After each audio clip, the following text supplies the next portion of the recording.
Hey guys, good morning. Welcome back to my YouTube channel. So आयज आसा म्हाज्या फ्रेंडाची मेहंदी आनी तेणीन म्हाका सांगलेली की तूं यो आनी आपल्याक मेहंदी घाल. आनी हांवें ताका सांगलेली की हांव नो म्हटलें तुमच्या थंय पावता म्हणून. बट ह्या दिसांनी इतली थंडी पडटा आनी म्हाका पावपाक मातसो लेट जालो. ऑलमोस्ट 9 जातली आतां. आनी वयता फटाफट मेहंदी घालता आनी मागीर तुमकां मदीं मेळटा. सो ही जी मेहंदी आसा ती हांव आतां फुगोवपाक दवरता. म्हणजे तितून हांवें मेहंदी पावडर घातला आनी उदक घातलां आनी मिक्स करून घेतला. म्हणजे म्हाका जाय तशी कन्सिस्टन्सीचेर. आनी तितून इल्लीशी हांवें साखर घातला सो दॅट ती स्टीक उरपाक जाय म्हणून. बट कितें जाता मागीर ती जेन्ना मेहंदी घालता आनी मागीर ती सुकता पळय हातीचेर तेन्ना ती रोखडी पडपाक लागता. सो ती पडपाक जायना, हातीचेर इंटॅक्ट उरपाक जाय म्हणून भितर मातशी इल्लीशी हांवें साखर घालून घेतला. सो आनी तितून उदक घातला आनी आतां तें मिक्स करून घेतला. आनी तितून आजून हांवें ऑयल एड करूंक ना. सो हितून हांवें 8 स्पून पावडर घेतला मेहंदी आनी 10 स्पून हांवें क्लोव ऑयल यूज केल्या. सो तुमकां दाखयता पळय कशें कितें तें. हो लास्ट स्पून आनी ही हांगा ऑयल आसा. आतां ही लास्ट स्पून हांव घालता. सो हांवें म्हाका दिसता 8 स्पून घातलेले मेहंदी पावडर आनी तितून हांव 10 स्पून ऑफ ऑयल एड करता. आनी ही बरी आतां मिक्स करून घेता आनी पॅक करून दवरता. आनी मागीर डायरेक्ट ती फाल्यां ओपन करपाची सकाळीं आनी मागीर बरी मिक्स करपाची. आनी दाखयता तुमकां फुडें मागीर स्टेप कशें कितें तें.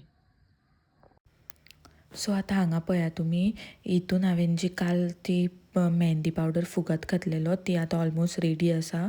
तितून तुमकां जाय तितलें उदक एड करपाचें, कन्सिस्टन्सी जाय तशी पळोवपाची आनी बरी मिक्स करून घेवपाची.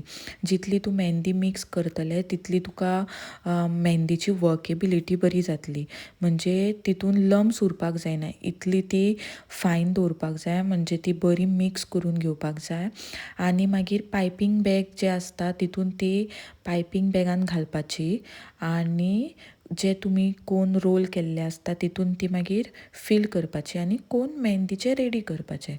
सो तुमकां दाखयता पळय नेक्स्ट कशें कितें जातलें तें. आतां सद्या हांव ही सगळी मेहंदी मिक्स करून घेता.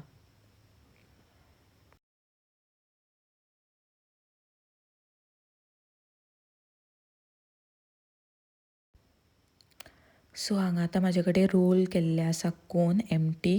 तितून जी हांव पायपींग बॅगान जी मेहंदी हांवें फील केल्ली आसली ती आतां हांव कोनान घालून घेता आनी असो मेहंदीचो कोन रेडी करता. सो पळया कशें स्लो घालप ती मेहंदी.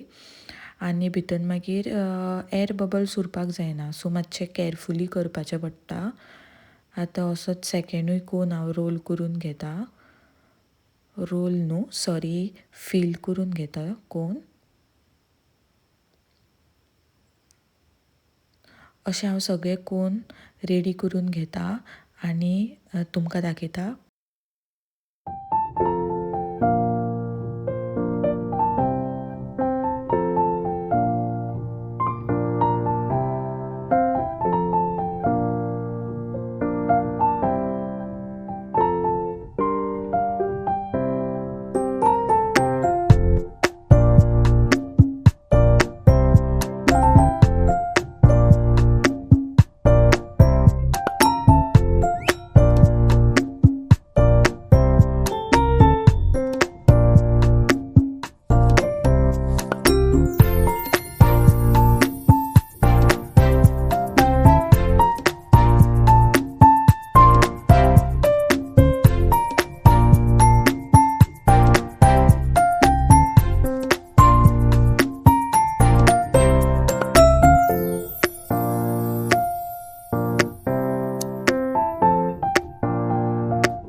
सो अशा तरेन म्हाजे सगळे मेहंदीचे कोन रेडी केले हांवें आनी एकदम परफेक्ट जाला सारके. आनी जो टीप आसा तो हांवें फायन दवरला, कारण मागीर मेहंदी दिसपाकूय बरी दिसता घालता तेन्ना आनी बारीक पडटा. आनी जेन्ना तुका हायलायट करपाचें आसता तेन्ना मातसो कोनाक प्रेशर दिवचो पडटा. जी बॉर्डर आसा ती ह्या मेहंदीचेर पळया तुमी, म्हणजे बारीक आनी मोठी अशी केला हांवें मेहंदी, म्हणजे जो मेन जो डिझायन आसता तो मागीर हायलायट जाता. आनी जे मागीर फिलर्स आसता पळय, फिलिंग डिझायन, तो बारीक थीन असो दिसता. आनी जेन्ना ताका कलर येता न्हू तेन्ना तो मागीर आनीक चड बरो दिसता, की पातळ आनी दाट अशी मातशी पळोवपाक. सो हांगा पळया, ब्रायडाक जाय आसलेलो हातीचेर तेच्या गणपती. सो हांवें फर्स्ट टायम गणपती ट्राय केला, हांवें केन्ना घालूंक नासलो. सो तो कसो जाला म्हाका कांय खबर ना, बट ताका आवडलो खूब.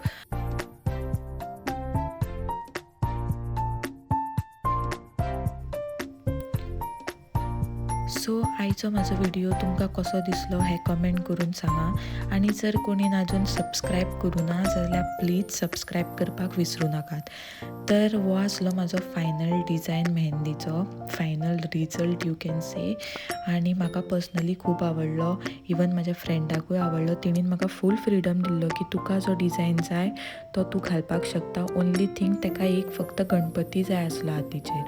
सो आयचो डिझायन म्हाजो कसो दिसलो हें कमेंट करून सांगात. आनी आवडलो जाल्यार लायक, शेअर आनी सबस्क्रायब करपाक विसरूं नाकात. Till then stay tuned. Bye bye.